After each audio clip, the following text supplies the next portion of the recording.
A lot of people get into homesteading, like we were talking earlier, to be self-sufficient for one reason or another. And ultimately, I'm called to do this. I'm a believer, I'm a Christian, and I believe that the Lord is calling people to do these things because we're not supposed to be self-sufficient. I believe Scripture calls us to be interdependent upon one another. And so we shouldn't think about how we should do things by ourselves, but how do we do things in community? And so that's what we are trying to pioneer here in Highlandville, is very much a community that gathers around faith, food, fellowship, farming, all the F's. Yep, yeah.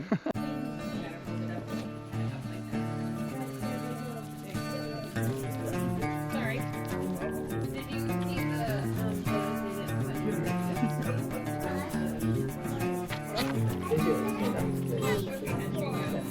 Come here, bub. This is little Jesse. He's the buckling that we're buying. Yep. Good boy. Is this one of your favorites, Wendy? Yes. I love his big white head. So cute. He's got very nice coloring. Well, he's doing good with the ball. Yep. I'm gonna have to watch to scoop him up in a second. Hey, you. Come on. Oh, yeah. It's not gone yet. Gimme, gimme.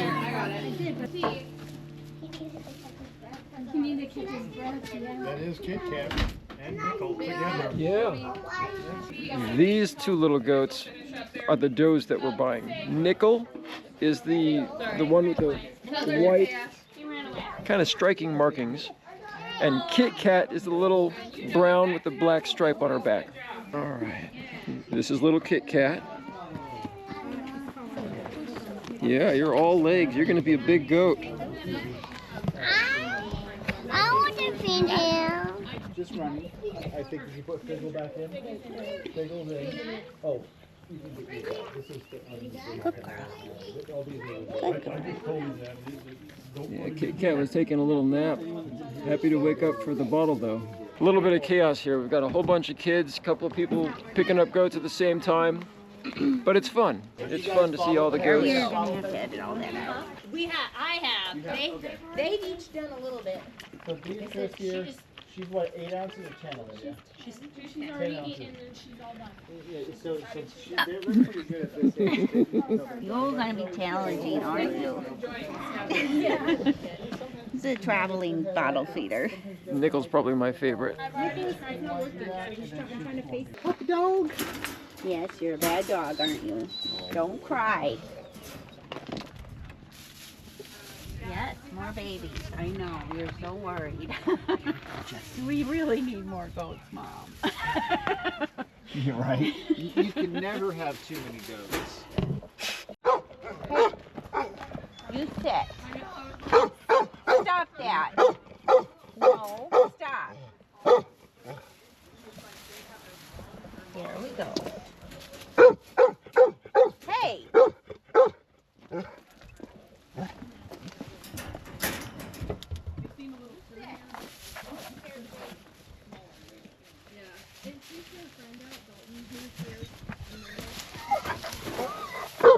Arrows! Sit.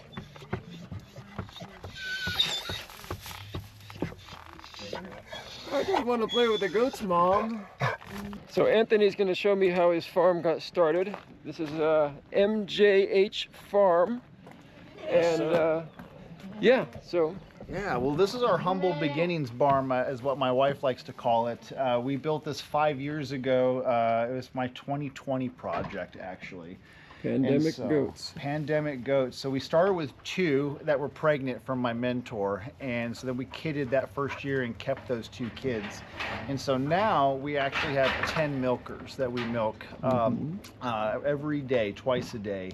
Last year was our biggest year, and we were producing probably about 50 gallons a week in season, which is super impressive. We serve a lot of families that have milk allergies. Yeah, goat milk is naturally homogenized, yeah. super easy. It's actually the most like human's milk other than camel milk. And so when I learned that, I had no idea about camel's milk, but I did know that it was really close to human milk. yeah, super close. So is goat's milk. So we actually, during the formula crisis, we actually served probably about 4 or 5 families that had small children. Our youngest were 2 8-week-old twins. Yeah. They were given the diagnosis failure to thrive.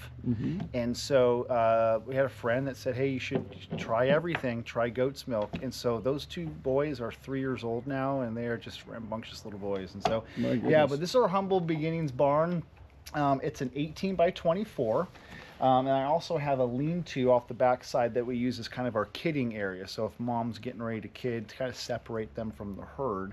But now we use this as we call it our birthing barn. And so the girls will get here for about 30 days right before kidding. That way they just kind of have a smaller area to stay warm, close to the homestead, so that way we can be close to catch kids and stuff like that. And I think we got some geese. we have Huey, Dewey, and Louie joining us here. Ducks. These are our 3 Peking ducks. They're our mascots on the farm here. So, Yep.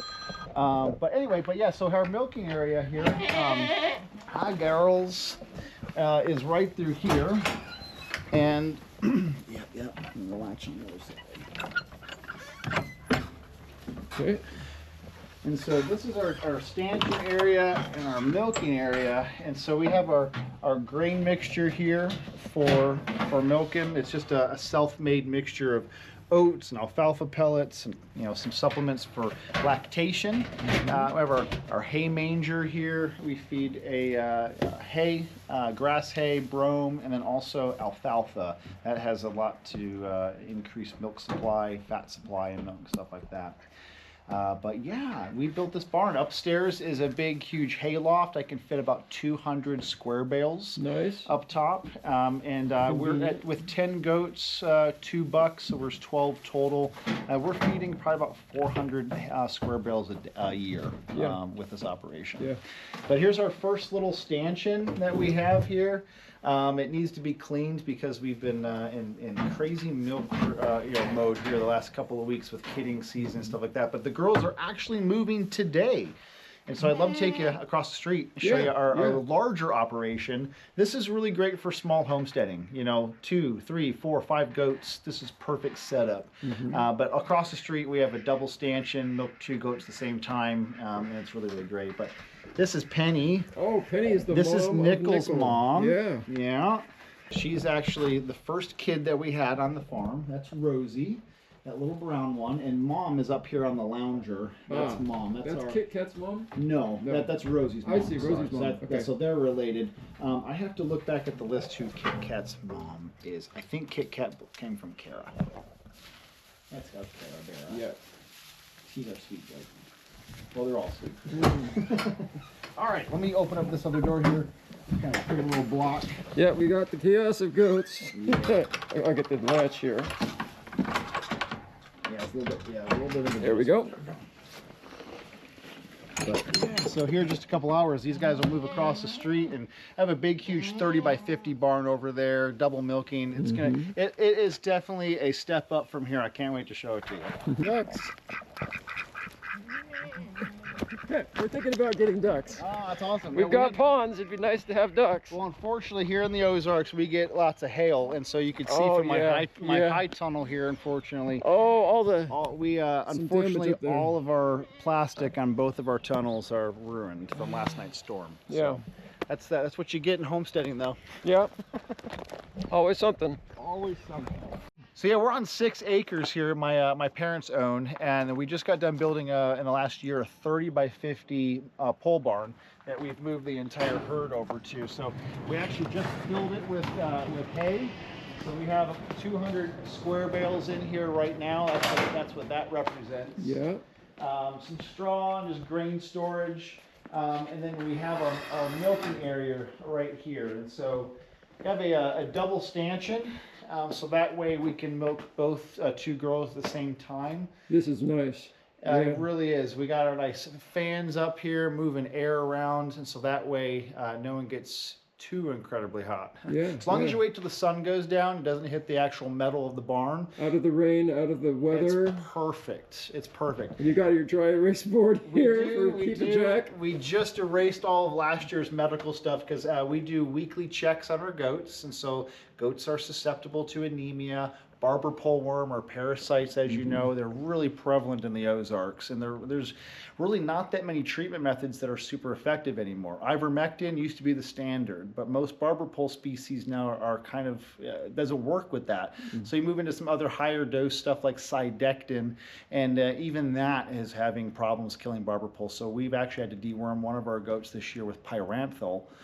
We have to dry her off for the year, get her out of milk because of the recall period of milk and yeah, pole, stuff yeah. like that. But anyway, this is where we keep all of our medical stuff on. So if a goat is being treated for anemia, sweet orange oil is a natural anti-parasitic, and so we do that once a week for the entire herd. But if someone's under a parasite protocol, you can't give enough of it, and so we'll give it with every ration. Molasses products and stuff like that we add. So we really do a lot of amendments to the dairy ration just to keep the optimal health and minerals and stuff like that. Plus hay and alfalfa and other things. But this is the actual area where the goats live. We are getting ready to move them back over here today. We employ what's called a deep bedding method during the winter time, where the bedding will actually come up about 24 inches or so. Got to keep the light switches too high, as you know. The goats will chew on anything. Likes to play with things. But anyway, so this is our, right here, this represents 30 by 20. This is a perfect space for the goats to be bed down at night. We have a Dutch door system that we can close off for bad storms and different things. We literally just did a barn clean out. So the bedding in here literally was this tall. Yeah. Down to the ground. So deep bedding methodology, as you know, the bottom layer starts composting throughout the winter. You bet. It creates that microbial activity, that warmth, and so when they start to bed down, they're actually radiating up warmth instead of the cold from the earth. So this is just where the goats live now. These are our free choice mineral options. Okay. We have this covered right now because our sheep are in the pasture, but right now this is a copper, selenium, and salt mixture. Nice. And they come and browse this and just whenever they want it. We also have Is that baking soda? baking soda. Yeah, You know, baking ruminant soda. animals get little tummy aches sometimes. And I need to fill this up, but we also do a kelp seaweed meal that we get from Somo. And that's just some added yum-yums Nice. for their diet. But anyway, and then this is our main pasture area here. I need to get in here and kind of mow things down from the winter time. As you see, we have our sheep right now, but we got about an acre right here. We're getting ready to fence some more on the front roadside where all that brush is, and Yeah. we're going to give them another acre this year as we kind of slowly expand our farm over here. Eventually, we're going to have a couple mini cows, our goats and sheep, turkeys, ducks, chickens, and of course my parents' house. Yeah, yeah. Well, it's nice that you've got family that can participate and then also expand your own acreage. Most definitely. You know, a lot of people get into homesteading, like we were talking earlier, to be self-sufficient for one reason or another. And ultimately, I'm called to do this. I'm a believer, I'm a Christian, and I believe that the Lord is calling people to do these things because we're not supposed to be self-sufficient. I believe Scripture calls us to be interdependent upon one another. And so we shouldn't think about how we should do things by ourselves, but how do we do things in community? And so that's what we are trying to pioneer here in Highlandville, is very much a community that gathers around faith, food, fellowship, farming, all the F's. Yeah, yeah. Good, good. It's a beautiful place. Thank you very much. It's going to get even more as it gets warmer out. All right, so one thing I wanted to ask was why they start the little baby kids on bottles right away. We usually kids shares because it's so much easier. But they go like straight to the bottle, Right away. Yeah, there's a couple different philosophies here. You know, you could totally do a share like that, but what our experience over the years is mom usually drops in their volume as the weaning process starts to happen. You're really struggling to kind of keep her in milk. And so our mentor kind of taught us to catch kids right away. And so my mentor actually has a little bed room in their barn that they will literally sleep in there right next so they can hear the middle of the night, because you catch those kids right away. So that's what we do. We have cameras and we're constantly on a check schedule, but the goal is to separate mom and the kid as soon as possible. A couple different reasons. Mom doesn't really know what's happening because this is just what they're used to. And so we do that because we want to make sure these bottle babies, when you are rehoming to a farm like your guys's, there's a bonding that really we like to see happen. And when you bottle feed the baby, you become mom and dad. And so our kids that we've kept throughout in our milking now, we're their moms and dads, and they have a different type of relationship with us than a goat that maybe wasn't. Not to say that a goat can't be handled that's not bottle fed, but usually they're just a little bit more different. It's definitely more intense for the humans. So we have a great team that comes together for 3 weeks. We have a pen in our house, in our basement, for the first 72 hours when they're getting a bottle every 4 hours. And then we start transitioning them into the garage and the barn, those types of things. But by that time, they're usually with their forever homes. The work involved with feeding bottle babies when you get a bunch is something to consider. It's a ton. Last year we were bottle feeding 19 kids. This year we have 14.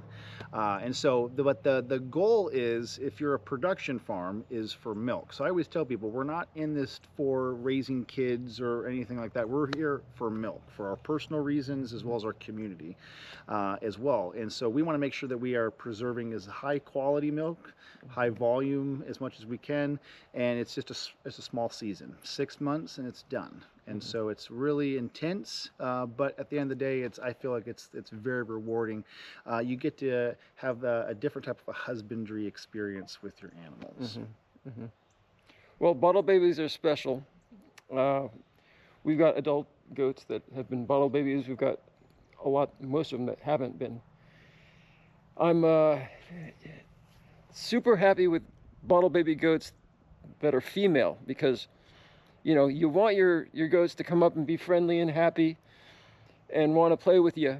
But when you have your bucks and they're adults and they smell really bad, and maybe they've got muddy feet or something, you don't want them jumping all over you when you're in there trying to do something. So I'm a little bit dubious about little Jesse being a bottle baby and how that's going to be when he grows up. He's gonna be, how friendly is he going to be when he grows up? But that's good. Yeah, but Wendy's kind of got a plan for that. You know, we're going to kind of make him a little bit more arm's length feeding, I think. There you go. Whenever I go into the buck area, in our backwoods, we have a separate barn for our bucks, because we keep our boys and our girls together. During rut, we all walk in there like this, so no one touches anybody's head. So anyway, well, it was a pleasure meeting you guys. I'm so excited about I love staying seeing in your community with place, y'all. and yeah, wonderful Thank meeting you so much, Brian. Very much. Thank you so much. Thanks for watching. Remember, your dreams are closer than the moon. Thanks for taking this trip around the moon with us.